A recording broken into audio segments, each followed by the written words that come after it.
Hello, welcome back to my tiny little corner of YouTube where we keep bumping into each other. I've been away for a week, so you may or may not have missed me. Probably not, nobody's noticed. Today, my friends, this is what I want to come and chat about. Now, story time over here. I don't for 1 minute think I'm an expert in anything. I like to think I'm a lifelong learner and I'm always open to learning and growing and just not forcing anything on anybody. I'm basically just oversharing over here. However, today I like to personally think I am an expert in this topic. I like to think that I excel in this topic. And that, of course, is rest and sleep. I, honestly, my whole life have been marvellous at this. Probably one of the many things that I am bloody damn good at and not afraid to admit it. I just love sleep. I love sleep, I love rest, I love napping, I love chilling. All of the relaxation things, you name it, I love it. And anybody who knows me in real life knows this is 100% a true story. So I've learned something new. I've learned a little something new. And I've got to share it. I've got the urge to share it. Now, like I said, I am a good sleeper. All in all, I think I was brought up, and I always think this, that like my mum was very pro sleep. She really encouraged us to sleep. I guess most mums do. But I mean, even at like teenage level, I don't really know what I was like as a baby, if I'm being honest. Actually, mum, if you're watching, let me know. Little comment below. Me and my sister as teenagers, my mum was very much for sleeping. It was never like, oh, you're being lazy, get up. There was none of that. My mum probably listened somewhere on This Morning or something about it being good, sleep being good for teenagers, and that how like they need to maybe go to bed later and sleep in earlier. So she always was very good at that. So it's never been like a get up early on a weekend type of thing. So I think that I had good foundations there. I think I've started from a good place, but I've definitely continued to enjoy sleep. And I'm also one of these people that cannot power through. In an afternoon, if I'm quiet, it just needs alone time. And I've always been like that. And I think, so I'm not somebody who's like, I'm just so exhausted, I'll just power through. I'm like somebody who's like, I'm exhausted, I need to take a nap. Like, let me nap. I'll come back a better human. Everybody will benefit from me taking a nap. So that is where I wanted to come from. But what I did learn this week is that there's actually 7 different types of rest, and that sleep and rest are 2 different things. So that's what I want to talk to you guys about today. So first things first, I want to just chat through a few things that really help sleeping. So if you're struggling to sleep, there's a few things that I personally think have benefited me, and I'm a good sleeper. So maybe it will benefit those out there that maybe not so good sleepers. So we've got to really take this back down to basics. Like, it's stuff we've all heard before, but it's so important. And I think even though we know it, sometimes we don't want to admit it or change anything. So I think the first one is, it's got to be the dreaded phone, hasn't it? The dreaded phones that we all like to take to bed. We all like to read our books on it, or doom scroll, or check emails, or all these things that we like to tell ourselves we're unwinding and we're chilling out. Well, we're not. Let's be fair, we're not. We're overstimulating our little heads, and it's probably going to keep you up all night. So you've got to come off it. You've got to come off it a little bit before sleep as well. Like, there's lots of scientific research about this, but I think it's like quite a few hours before. I haven't brought any of that information with me today. I'm just here to tell you that put your phone on charge downstairs or out of the room or in the bathroom or anywhere that isn't easy for you to get your hands on, because that is going to help you sleep so much better. It's going to allow that period of time when you get into bed to just unwind and relax. And again, the stuff I'm going to say is probably not stuff that's going to be things you've never heard of before. It's just going to be kind of a gentle reminder that this stuff does really work. So trust the process. January, I've gone back to basics and I charge my phone up. My phone goes off at 8 o'clock. I charge my phone up downstairs and I do not go back on it until when I get up in the morning. So it just helps me like unwind. And also you might get like somebody sending you a message and it might involve doing something. Like, that can wait. Set your own boundaries. Don't think that somebody sent you a message and you need to instantly send them that 30 quid you owe them, or book onto that thing you need to do, or reply to that email. Like, you don't, unless you've seen it and then you have that pressure of that you have to do it. So just take control and don't check it. Don't have a look. I also do not have my notifications on my phone. Okay, this is not a bashing phones here, because the phones are great, but it's safe to have boundaries with them. I also have not for so long do not have any notifications on my phone at all, because it's just a waste of time. You do not need to see a WhatsApp ping up. If it's important, somebody will ring you and you will answer. And how often do these important things come up? They really don't come up that often. A lot less than we think when we do that. Oh, got to have my phone next to my bed. Somebody may call, it may be an emergency. How often does that happen? I'm probably going to guess it's never happened. So phone downstairs best you can, or out of the room. When it's bedtime, it's bedtime. You've got to start unwinding. Okay, next thing. Ding, ding, ding. My snooze band. So this is basically a headband. Velcro around the back, goes over the head. It's got like nice padding. So it's very comfortable, and it's also Bluetooth, so it can sync to your phone. And it's got the like little flat headphones in here, which are very useful. You can take it out and wash it as well. They all just come out, so you can wash it. And you can put on your meditation, or some white noise, or whatever you like. So basically, I don't sleep in this every night. I actually quite like to wake up naturally, so I don't have an alarm or anything. So if you've got this on, it's dark. It's dark until you take this off. So that is like a little bit of a negative for me, because we don't have like blackout in our bedroom. I know some people like that. And I think it does help you sleep better, but like I say, I like to wake up naturally. And I think that's really nice to do that. So it just depends on which one you would rather do. I find it quite comfortable. It's also very handy if I want to have on my own meditation, which I can obviously put on. So moving swiftly on then to meditation at bedtime, or subliminals, or white noise right throughout your sleep. So we tend to put on at the moment, but we go through different stages. Chris likes to put on his Peloton meditation, so he just puts that on and it's out loud. We also like the Paul McKenna one, which is the Paul McKenna Sleep. It's on YouTube actually, so it's free. You can get that on YouTube, but there's so many. There's also an Insight app, which is great for meditations. There's so many meditations on there, all free, unless you want to donate to the creators. But that's great. So there's so many. There's also subliminals, which are very useful, because you can get 8-hour subliminals, which is just like very subtle subliminal messaging that's kind of tapping into your unconscious while you're asleep. They're just brilliant. Just such a great little tool to have. White noise. We also have white noise. So we have a fan, and actually we've been having the fan in our bedroom for quite a long time now, and it's not the temperature, it's the noise, and it's quite loud. And I think there's it's just a cheap fan, like an office fan.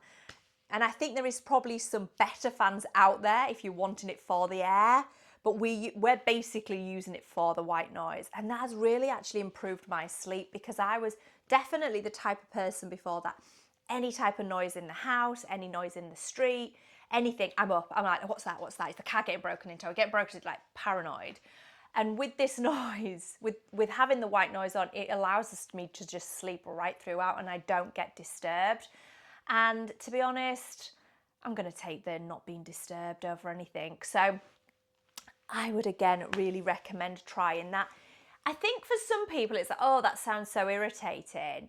But you just kind of get used to it, and it's actually very comforting. I personally have always liked white noise. I was somebody who would like get on an aeroplane and be asleep before it's even set off the ground, because I like that kind of white noise.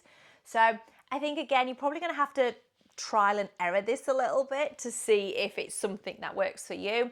But the good thing is, if you get into meditation and white noise, it really helps you sleep when you're not in your own bed.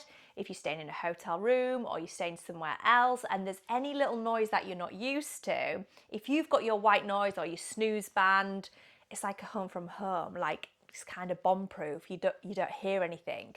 It's really useful for that if sleep is going to be a priority, or you're going to be in a noisy hotel room or on a campsite or anything like that. Also here, right, I have to try and move it. Ugh, is a weighted blanket. Okay? Oh, so nice. This is actually Oliver's. He loves this. This one is a cuddly. Can you see it on there? And I think it's 5 kg. I think. Don't quote me on that one because we have two, and I think one's a single and one's a double, and I think the double's 10 kg. Now this is so nice, not just for the bed.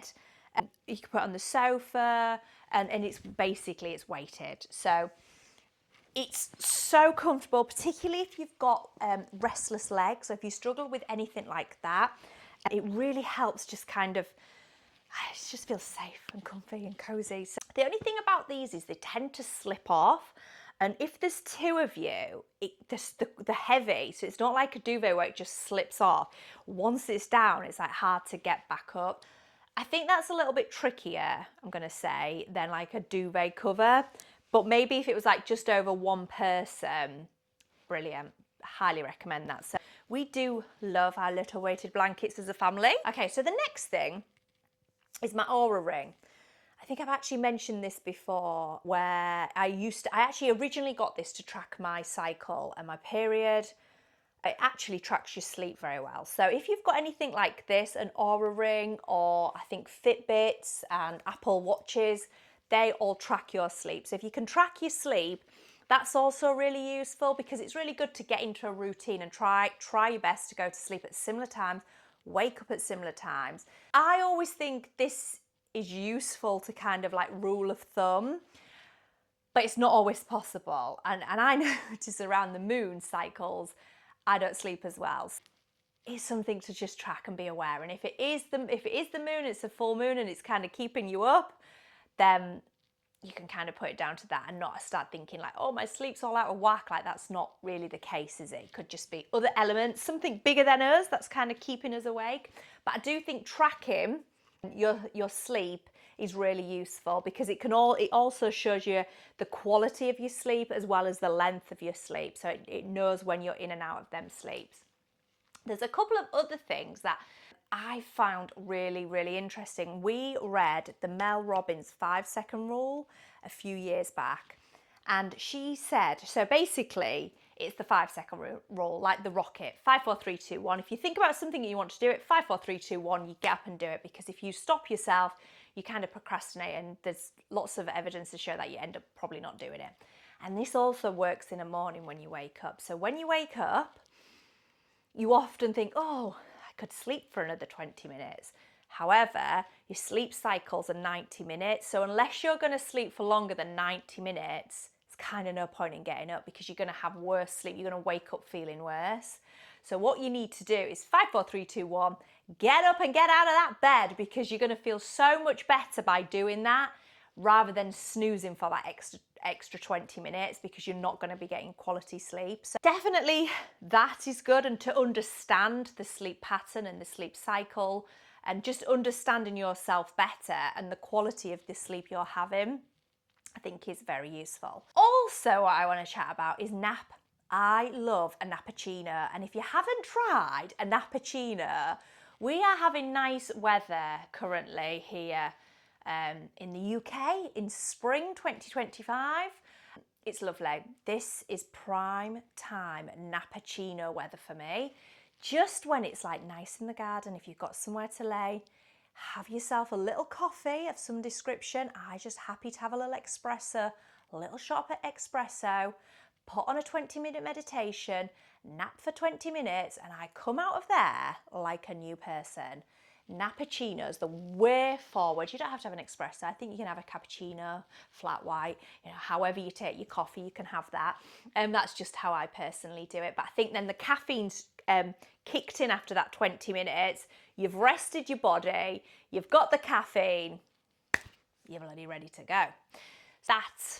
I do love a cappuccino, and I like to do it in the sunshine. You can do it inside, you don't need to do it outside. That's just how I like to do it. Just my personal preference on a little nappuccino or a little nana nap or a power nap or any of them things. The optimal time for a power nap is 20 minutes. So personally, I like to put on a meditation for 20 minutes with it waking me up at the end so that I don't sleep longer. I kind of come back round, perfect, ready to go. So maybe try that. And like I say, loads of meditation. There's so many meditation apps, Headspace, Calm, Insight, like I mentioned. YouTube, of course, just go on YouTube, find one. I use so many different types. I don't tend to use the same. Sometimes I go through cycles of just using the same because it's working. But often it's just whatever I need. I think, oh, what do I need? What do I want? What do I want from this meditation? And Insight or YouTube is great to kind of just find exactly what you want. So very good. Very little top tip for me. And also I have brought my book, my reading book. The reason I brought that to show you is obviously just I like to turn my phone off, and then I like to put this, I like to turn my phone off, and I like to read this to unwind and just let my little brain settle. I am not a massive overthinker at bedtime. I prefer to do that in the daylight hours. But I know a lot of people do overthink a lot at night, and that's when like it's very difficult to sleep because their head's just going, which is fair enough. Putting a notepad next to the bed where you can write down any thoughts, and just that releasing it, even though it's not done, it's just the releasing it, knowing that it's on the bit of paper and you can sort it tomorrow, does feel a lot lighter. Personally do that, but that's only because, like I said, my head isn't normally going 10, 100 million miles an hour at that point. Moving on to the 7 types of rest. Who bloody knew there were 7 types of rest? In our book club this month, we are reading The Hustle Cure. And this is where I found out about the 7 types of rests. Now, it makes, when I say it, you're going to go, oh, okay. Yeah, of course, I'm with you, sold, I get you. But I think it's just put in a way in here and articulated in a way I've never actually heard before, and the importance of these rests, and just trying to find that balance between the rest you need and the flow of life that you're in and the season that you're in and what you need to take from everything that you're in, basically. So what it's saying is, obviously, physical rest being the main one, the one that we all understand, the one I'm going on about, the sleep, the napping. It also can cover, I think, even some yoga nidra, when it's like meditation, massaging, anything that you're physically relaxing your body. That is a physical rest. And we all know we all know how important that is. That's number 1. Number 2 is your mental rest, where, again, how I just said, when at bedtime, when you're trying to get your physical rest, you may be mentally overloaded. So you may be overthinking, you may be feeling overwhelmed. So the things that can help release some of that tension and help rest your mental load is journaling, writing it down, putting it in that notebook next to your bed where you can just go, right, okay, I've dealt with that, it's on there, I'll sort that out when I need to, I haven't forgotten about it. Also, if there's something really heavy, I really do enjoy journaling. Now, there's so many ways you can do this. And I think when you're new to this, I personally think the best thing you can do is rage page it. Go for it. Get some paper. Don't do it in a notebook. Do it in just scrap paper and just go for it. Write everything you want to say, how you feel, on a bit of paper. And if it's a person or a situation, nobody's going to see it. It's just for you. But it just helps you hold space for that actual topic, and you just fire it out. Go for it. And the reason I say don't put it in a notebook is because you don't want to hold on to that. The whole point is to release it. So set fire to it, flush it down the toilet. I don't know, come up with something else creative, bury it, whatever, just get rid of it. Write it down, read through it, and then release it. Just get it out there. And I think that's really powerful, because sometimes if you're talking to somebody about something, especially if it's a very sensitive topic, it may be something that you may hold back, maybe things that you hold back, or you feel bad saying, or you don't want to admit to yourself. But by putting on this paper, it's only for you. It's the next step to releasing it. And it's also the next step to maybe do feel comfortable about sharing it out loud with somebody and some type of talk therapy. But I think by doing it like that is really, really good. Now, there's also a gratitude list to this thing. This one I think is difficult for people to understand, because when you're angry about something, or something's really affected your life, or has affected your life all your life, or it could be something very triggering and hurtful, to do a gratitude list to it seems completely counterproductive. But actually, if you can be grateful for any situation, it helps you feel in control of that situation rather than the lack of control and they being out of power. I haven't got a lot of examples like this. I can think of people who it might be useful for, but personally, I have had situations where I have done a gratitude list. And in a weird way, it has always kind of come back round and I feel at peace with it. But if you hold all that anger and fear for a person or a situation, it's only you that's suffering. They may not be suffering, and they definitely aren't suffering how you are in your head. So you've got to let it go. You've got to release it. You've got to burn it. You've got to be grateful for anything and everything that you can for it. And there will be something. There 100% will be something.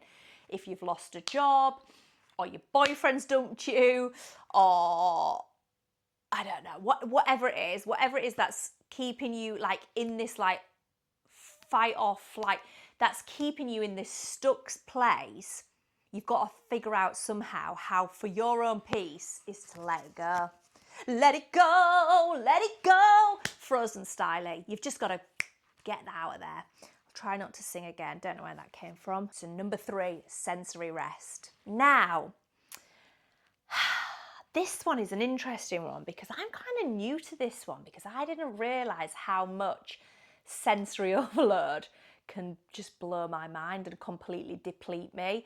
And stupidly, I don't know why I've only just learning this, because I think I've definitely known it. I am that person that if I was sitting at my work desk and it was absolutely carnage, I could not do any work until I'd created a nice environment and space for myself. Just couldn't do it. Same, if I sit down and want to watch the TV and there's everything all over and it's a mess, cannot relax. Have to tidy up, have to hoover up, fluff the cushions before I could even sit back down. Like, it's just not going to happen. I cannot do anything if I'm stimulated and it's just sensory overload. I kind of do like a minimal lifestyle. Like, I wouldn't say we were ultra minimal. That make me feel better. And Chris is definitely the same as well. We don't like our environment to be messy because it just makes us feel messy. So that can really cause burnout. So if you're in a chaotic space, a living environment, a work environment, and you are feeling burnt out and depleted, it's because of that situation. And I've had a few experiences recently. Actually, in Oliver's Learning, we went to the deep, and last time we went, I got like sensory overload and I just wanted to get out and get fresh air, and I just knew I was just feeling like tired and I just was feeling like irritable. This time when we went in for a few hours, did our workshop, came back outside, got some fresh air, and then went back in, because aquariums are sensory overload for me. Maybe not for everybody. Some people may find that very calming. I also find being in dark places quite overwhelming in the daytime. It's just happened we've done some morning cinema trips, and I just couldn't. I was irritated, I was like fidgeted, I just couldn't relax. Like in the morning, I just feel like I need more light.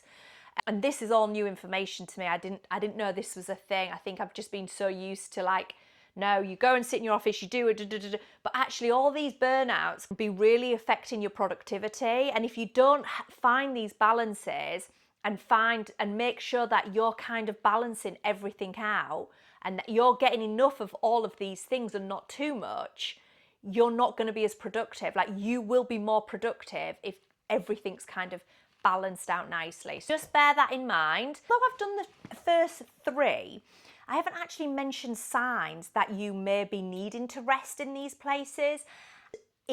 What I tend to find is things like irritation, uninspired, scatty, disconnected, all them feelings of just being like, ugh, like blah, where you're thinking you're tired, but actually, if you can imagine, and we can all do this, where you've done something and you've thought, that's going to be like totally exhausting, like a long walk, I don't know, something that feels really like a long walk with lots of people, and you might think, oh my God, like that'll be physically tiring, I'll be tired of everybody talking, and then you get to the end of it and you're like, I've never felt so energized in all my life. And that's often because you've been depleted of them certain types of things. Where I always relate, I went to Disney with my family before Oliver was born, so my nieces and nephew, my mum and sister, for 5 days in Disney. I never go to bed that late and get up that early and still have that much energy. Something about Disney gave me the energy I needed. And I think that was being outside. It was social connection with my family. It was probably enough sensory that I was feeling like it was giving me enough. I was entertained. Everybody was happy. It was just amazing. And I've had a few experiences like that with Oliver. We did Lapland UK, and I'm like, I should be tired today, but actually I want to stay up till midnight because I'm so excited and like a little bit of adrenaline's rushing through. I think that's when you kind of realise you're not going to always get it. Sometimes you are going to be like, actually, I need a physical break. Like, I've done enough, and this, going out. I did the 3 peaks and I actually felt quite energized after that, surprisingly, thinking you're going to be absolutely exhausted. But I think adrenaline also kicks in and you're just like, yay, we can do this. I'm so excited. 12 hours of walking. And that's like the physical energy that you need to take on. So that's how I kind of now do the regular check-in, and just check in with yourselves how you're feeling about these things. I've actually done a PDF reflection and reset guide. I'll link it down below, where you can just check in with yourselves, and whether this is your journaling every day or check in once a week, just go through all of the rest and go, okay, how am I feeling? And you can again get your notepad out and kind of go through them and just have a little bit of a gut check, energy check, just asking yourself, checking in on yourself, getting that intuitive kind of divine kind of answers that you need. So the next one is creative rest. Now, creative rest can often come through being out in nature, the good old nature. I've been away on residential all week with Oliver, so we've been out in nature a lot. We've been caving, we've been walking, we've just been generally getting grounded and enjoying nature, and that has filled me up more than ever. But we've all had them experiences, haven't we, when we've been to the seaside and we go, oh, that fresh air, that's going to make me sleep well. That's because you've rested and you've given yourself that creativity. Oliver and I have also both come back and felt very creative, and our little minds like tick, tick, ticking, his little creative mind's going in overdrive as well. And I think that's because we've been out in nature. You can also get this through music, through art, whatever kind of you get your creativity from, you're likely to get that kind of energy boost, that energy kind of reset from your creative rest. So make sure you're tapping into that one as well, for sure. So the next one, emotional rest. So emotional rest could be if you're going through something and you're feeling turmoil. I think journaling can kind of fall into this as well, but often talk therapy. So if you've got a trusted friend you can speak to, voice notes are obviously brilliant if you feel safe enough to kind of have somebody you can send voice notes to, where you can just fire out a load of nonsense that comes out of your kind of head, a bit of a brain dump on somebody. If you're in a position that you can have therapy, that's often useful. I think getting out on a walk and a talk is very useful, because you can fill up your creative cup and your emotional cup all at the same time. There is something to do. There is some research which is particularly good in men, where when you're next to each other rather than face on, it's really good for opening up and talking. We've probably all had them experiences when you're in the car next to somebody and you're not being able to give each other the eye contact where you can have really deep and meaningful conversations, or walk and you're next to each other, again, out in nature can be really nice way to kind of just a little bit of therapy. A little bit of therapy goes a long way. I personally think it's very nice to kind of get with the same gender.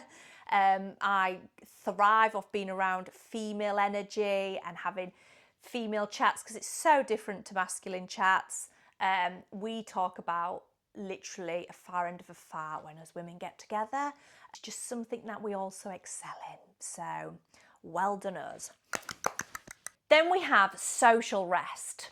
Now, I love this one, and this one's quite a big one for me because I can definitely be an introvert where I need to have time on my own to re-energize. I don't think I'm 100% an introvert because I do think I do get energy from people, the right people in the right space and time. They give me the energy boost I need. It's often about connecting with the right people at the right time. Sometimes people can zap you of their energy, and it can be to do with sometimes it can be to do with if family members say things that comes across not being supportive, and it can be coming from a protective place where your family might say something and it can be kind of like irritating to you and you're like, well, that's not what I mean, like I need you to support me. But they could be coming from a protective place where they're like, yeah, don't quit your job, that's crazy, because they're protecting you. But you might have a friend that is like very ambitious and they've got no connection to you, and they're like, yeah, quit your job, start your own business, go for it, because it doesn't have that direct connection with them. So sometimes it's not always about the people, but it's about the people and the time that you need from them, because sometimes you might need that protection from a family saying no, don't do it, but sometimes you might need a friend that's not connected intricately to you as like family would be, where you need them to kind of like, yay, champion you on, yeah, go on, quit your job, go wild, I don't know, travel the world, whatever whatever it's going to be. Make sure you're not around energy vampires, mood hoovers, like all of the time.